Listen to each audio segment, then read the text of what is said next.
Dimanche après dimanche, jour après jour, la liturgie du temps pascal permet aux chrétiens d'Orient et d'Occident de relire les actes des apôtres qui relatent la première évangélisation.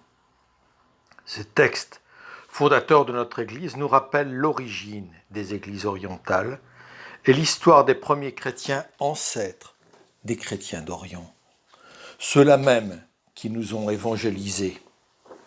Et aujourd'hui, si nous avons la chance d'être chrétiens, c'est grâce à ces femmes et ces hommes de Jérusalem, Césarée, Antioche, Tarse, Iconium, Philippe, Corinthe, Éphèse et j'en passe, qui ont les premiers cru à la bonne nouvelle annoncée par les apôtres. Aujourd'hui, les descendants de ces proto-chrétiens vivent toujours en Palestine, au Liban, en Syrie, en Irak, en Turquie. Ils résistent sur leur terre pour transmettre cette même foi, notre foi, à leurs enfants et pour rester libres de vivre leur foi sur la terre foulée par le Christ et les apôtres. Là où ils vivent, ils sont ouvriers de paix, de stabilité, de fraternité, malgré les persécutions. Ils restent viscéralement attachés à leur foi et vivent dans leur chair et dans leur vie de chaque jour les recommandations que Pierre nous donne dans l'épître d'aujourd'hui. Soyez prêts à tout moment à présenter une défense devant quiconque vous demande de rendre raison de l'espérance qui est en vous. Mais faites-le avec douceur et respect.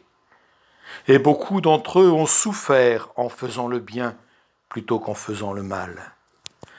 Ils ont ainsi honoré de leur cœur la sainteté du Christ.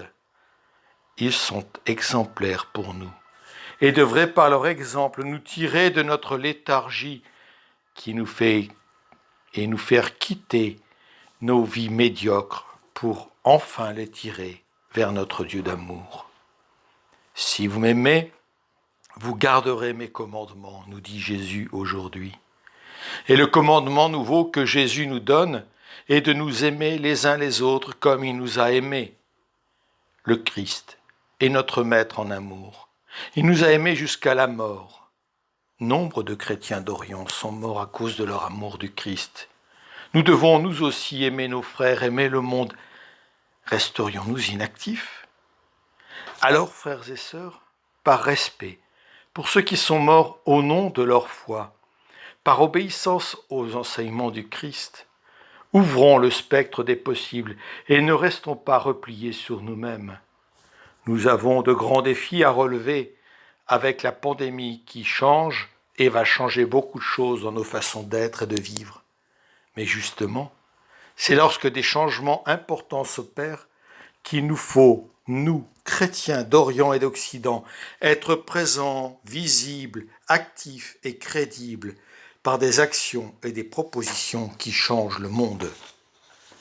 En arrivant en Samarie, région considérée comme païenne, Philippe proclamait le Christ et les foules d'un même cœur s'attachaient à ce que disait Philippe. Et il y eut dans cette ville une grande joie. Nous sommes dans un pays de plus en plus païen et éloigné de Dieu. Pourquoi ne proclamerions-nous pas haut et fort le Christ ?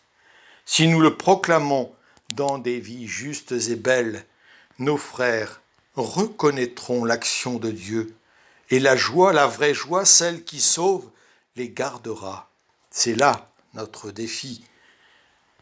Nos frères chrétiens d'Orient continuent à témoigner de leur foi malgré tout.